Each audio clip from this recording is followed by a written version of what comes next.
akbar wal iyadhu billah. Mwenyezi Mungu anasema tupeane mawaidha, tuonyane.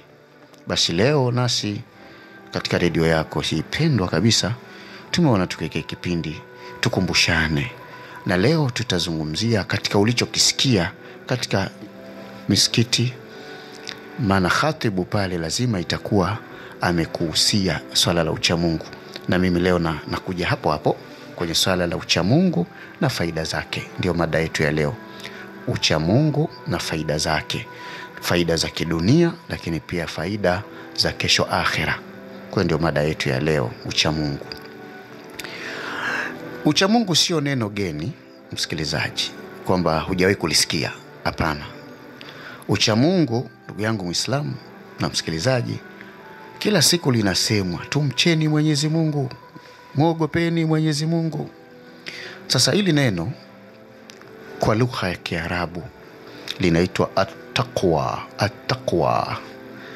Uchamungu, at-taqwa.